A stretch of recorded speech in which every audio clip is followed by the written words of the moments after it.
my God. Miami County, 911. Oh my! Somebody broke into my home. Somebody broke into my home and shot my wife. Are they still in there? I don't know. I don't know. Okay, what's the address? 932 Cunningham Court, Pitt City, Ohio. Please hurry. Please hurry. Okay. What are you seeing? My wife she's got 2 shots to her head. There's blood everywhere. Oh my God. Sir, please. Ma'am, I need you to take a deep breath, okay? Do you still see anybody in the house? No, the door to the garage was wide open. Please hurry, please. Oh my God. My daughters are here. My daughters are here. Where's she at? She's in the bed. Are you with her? Yeah, I am in the room. I'm looking at her. Yes, please. Okay, do you guys have the door locked? We have the doors to the garage locked, but into the house, yes. Please. Oh my God. Please. Where is that room at in the house? My partner's getting them dispatched, okay? But I need you to answer my questions so I can get you help as fast as I can, okay? What question? Where are you guys at in the house? I'm in the bedroom with her right now. Okay. My daughters are in their room. So you are not with the children? I was with the children when it happened. Okay, but you're not with them now? No, they're in their room. They're not even awake. Oh my God. Sir, please. They are heading that way, okay? I need you to take a deep breath for me. Are you hearing anything? No, I've rubbed her leg and said her name. She's not answering. Oh my God. Okay. Your daughter's not answering you? I'm sorry. No. Hold on. I'm putting on my shirt. What'd you say? Your daughter's not answering you? No, they're across the room. Okay. In their room. Okay. Are you hearing any kind of noise inside the house? No, her face is, sir, her face is white as a ghost. Please hurry. Okay, whose face? My wife's face. Your wife's face? The one who was shot. She was what? Shot, I said. Okay, where was she shot at? In the head. I hope there's blood everywhere. Okay, is she breathing? I don't think so. Ashley, baby, please. Oh my God, she's not. Okay, she's not responding to you? No. Oh my God. Okay, do you see anybody in the house now? It's pitch black and the doors are locked. The door leading to the garage door was wide open when I ran in there. Okay, do you see any kind of vehicles? No. Wait, no. The door. There's a side door in our garage door that's open by the. Oh my God. Okay, I need you to just take a deep breath for me, okay? They're getting to you as quick as they can. Is that door still open? Yes, it is. Okay. What do I do? Is she breathing at all? I don't think so. There's 2 shots to her head. Okay. If you are comfortable, I want you to go and find a cloth, and I want you to put a cloth on that gunshot wound, okay? Like a towel? Yes, like a towel, but do not apply direct pressure to it. Just put it on that blood wound, okay? Okay. Oh my God.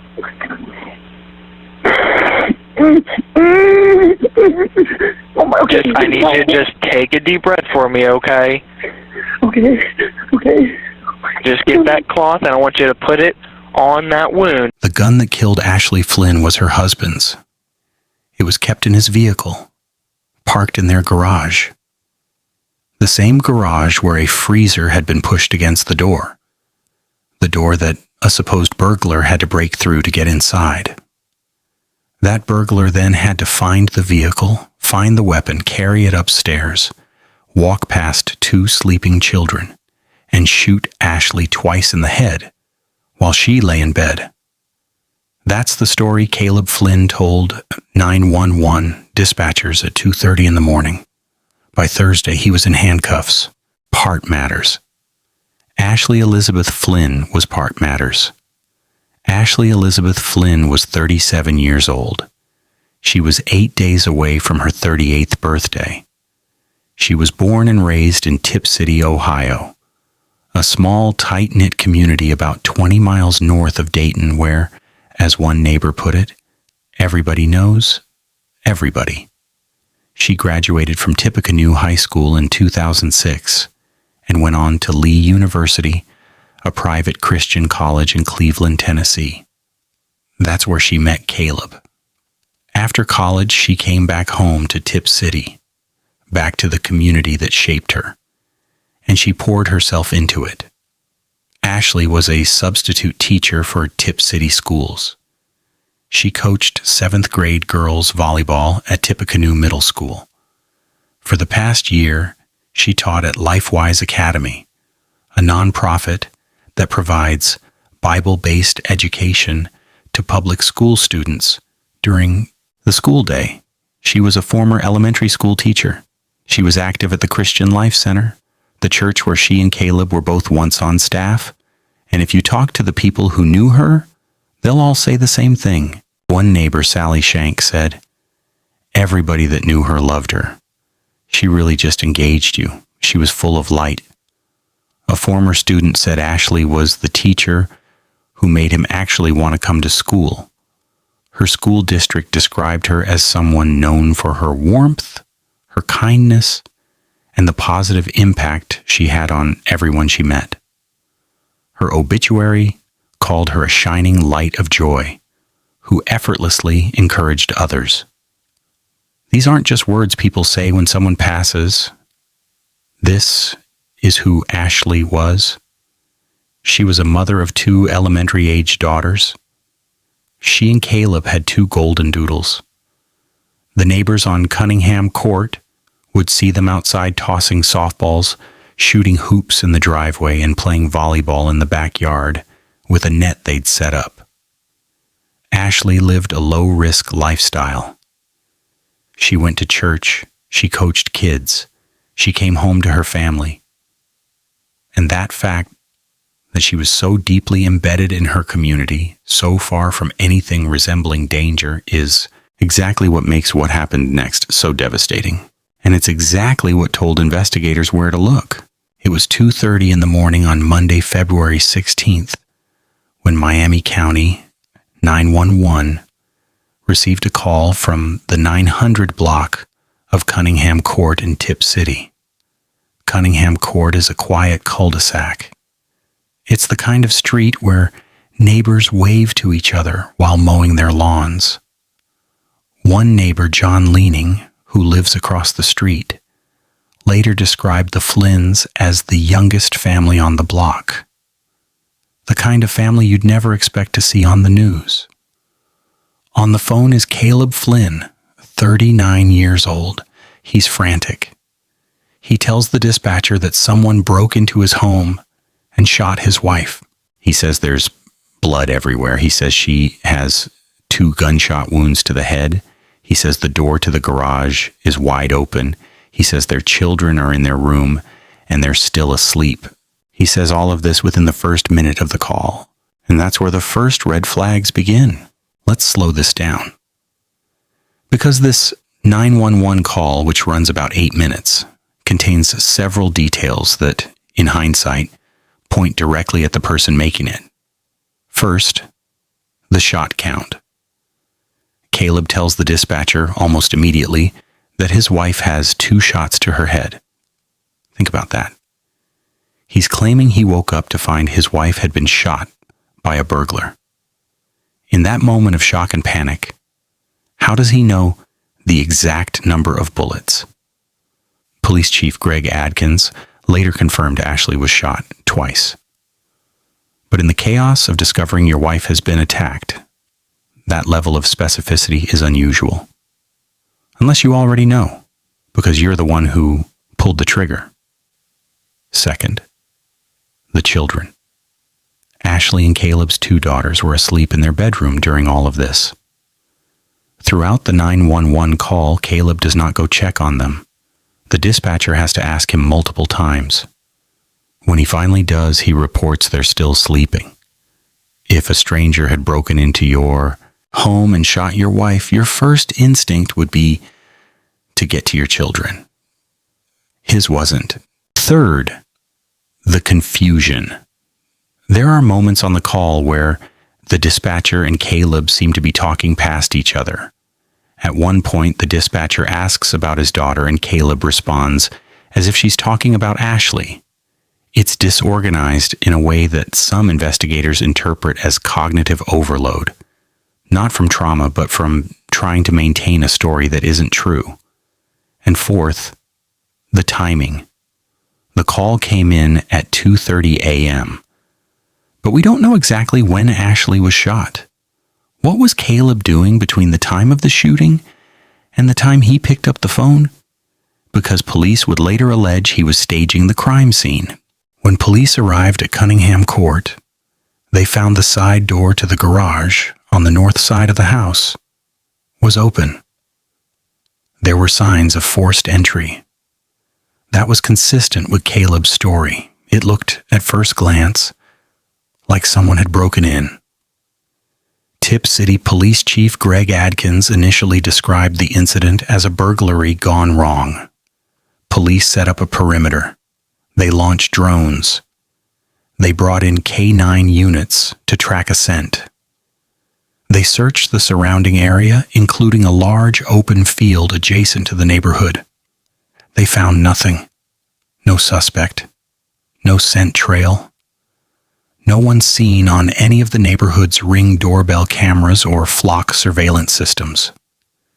In a cul-de-sac with limited access points, no one came in and no one went out. But it was the inside of the house that really told the story. Behind that garage door, the one Caleb said the intruder broke through, there was a freezer pushed up against it. For someone to have kicked or forced that door open from the outside, they would have had to push a full-size freezer out of the way. That's not how burglars operate. That's not a quick, quiet entry in the middle of the night. Investigators later removed an interior door from the home and loaded it into the back of a pickup truck as evidence. They were examining the forced entry itself to determine how and when it happened, and whether it was consistent with an external break-in or an internal staging. And then there's the weapon. The criminal complaint states that Ashley was shot with a 9mm handgun. That handgun, according to reporting, was found in Caleb's vehicle, in the garage. The same garage the burglar supposedly entered through. So the story being told is this. A stranger broke through a door blocked by a freezer, entered the garage, found a gun inside the family's vehicle, carried it upstairs past 2 sleeping children, shot Ashley Flynn twice in the head while she was in bed, and then vanished into the night without being detected by a single camera, a single dog, or a single neighbor in a quiet Ohio cul-de-sac. The FBI didn't buy it. Ohio BCI didn't buy it. And by Wednesday, just 2 days after Ashley's death, the chief of police changed his language. He stopped calling it a burglary, he called it targeted, and he said the public was not in danger. The court is now in session with the Honorable Judge Samuel Huffman presiding. You may be seated. All right, this is case 26 CRA 285, Caleb C. Flynn. Mr. Flynn, you have several charges here. Count 1 is a murder charge, is a count felony of the first degree. Count 2 is 2 and 3 are both felonious assault charges, second degree felonies. Count 4 is tampering with evidence, a third degree felony, and that's count 4. Count 5 is tampering with evidence, a third-degree felony. Mr. Falker? Your Honor, Mr. Flynn would tender pleas of not guilty and would ask for this matter to be scheduled for a preliminary hearing. Mr. Flynn is residing in Tip City. He doesn't own a commercial flooring company. He is not on probation or community control. He has no other charges pending against him and has no criminal history. We would ask the court to establish reasonable bonds. Mr. Flynn, we're going to set your case for a preliminary hearing for next week on February 26th at 1 p.m. You do have the right to have an attorney to represent you. If you cannot afford one, you can apply to the public defender's office and they'll determine if you're eligible for a court-appointed attorney. Do you understand all of that? Yes, sir. Is there anything you'd like to say to the court with regards to a bond in this case? Or anything of that nature? Is there anything you would want to tell me about that? Sir, I just want to take care of my daughters. I'm not at risk. On Thursday evening, February 20th, I understand. at approximately 5:07 p.m., Caleb Carl Flynn was booked into the Miami County Jail. He was charged with 1 count of murder, 2 counts of felonious assault with a deadly weapon, and 2 counts of tampering with evidence. The criminal complaint states in plain language that officers were led astray by the staging of the crime scene. 2 shell casings were recovered from the floor, near the foot of the bed in the master bedroom. Ashley was found in bed with a gunshot wound to the head.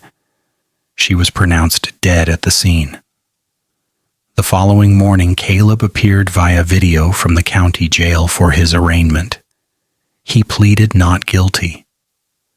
When the judge explained the bond process and asked if there was anything he wanted to say, Caleb's response was, "I just want to take care of my daughters. I'm not a risk." For many watching was the hardest to process. The judge ordered that Caleb would have no contact whatsoever with his children. Not directly, not through a third party, not through electronic communication. The emotion on his face was visible. His defense attorney, L. Patrick Mulligan, told the Dayton Daily News that he questions the thoroughness of the investigation and the speed at which it occurred. He called the $2 million bond unnecessarily high, saying it denies Caleb the opportunity to attend his wife's funeral. He also stated that there remains community support for Caleb, including from Ashley's own family, with whom Caleb and the children had been staying since the shooting. That last detail is important, and it tells you something about how deeply this betrayal cuts. Even after the arrest, some of Ashley's own family members were still standing by Caleb.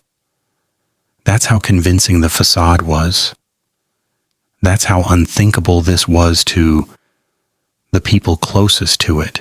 Caleb Flynn was, by all public accounts, the last person anyone would suspect of this. He was a music pastor and worship leader at the Christian Life Center, the same church where Ashley served, where the community gathered for a prayer vigil after her death, and where her celebration of life was originally planned before it was changed to a private, invite-only service after the arrest. In 2013, Caleb auditioned for Season 12 of American Idol. He earned a golden ticket to Hollywood Week, but was eliminated before the live shows. In his Road to Hollywood interview, he told cameras that his wife had encouraged him to try out. He said he loved the Lord and loved his wife more than anything. There's a term used in criminal profiling for this kind of case. Everyone has a public self, the version we present to the world. We have a private self, the one our closest people see. And then there's a secret self, the version no one sees, the version that, in cases like this, can be capable of things the public self would never suggest. The community of Tip City is processing that reality right now. The red and white ribbons they tied along Main Street to honor Ashley. Some of them carried messages that said, "Live like Ashley, love like Jesus." About 100 people gathered for a Wednesday evening prayer vigil. Restaurants donated a portion of their proceeds. A GoFundMe surpassed $96,000 in just 2 days. They were mourning Ashley. Many of them were also supporting Caleb. And now they're grappling with the possibility that the man they prayed for is the man who took her from them. Ashley Flynn's preliminary hearing is scheduled for February 26th. There is still a great deal we don't know. The motive has not been released. The autopsy results are pending. The specific nature of the evidence tampering beyond what's in the criminal complaint has not been disclosed.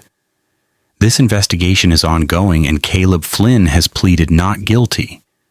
But what we do know is this: Ashley Flynn deserved better. She deserved to turn 38. She deserved to watch her daughters grow up. She deserved to keep coaching volleyball and teaching kids and being the light that everyone who knew her says she was. 2 little girls are growing up without their mother tonight. A community is searching for answers. And the man who was supposed to protect Ashley Flynn is sitting in a county jail, charged with her murder. If you or someone you know is experiencing domestic violence, the National Domestic Violence Hotline is available 24/7. The number is 1-800-79-97233. Or you can text START to 88,788. You are not alone. We'll continue to follow this case as it develops. If you want to stay updated, subscribe to this channel and turn on notifications. Leave your thoughts below. And as always, this channel is for the victims. This one is for Ashley.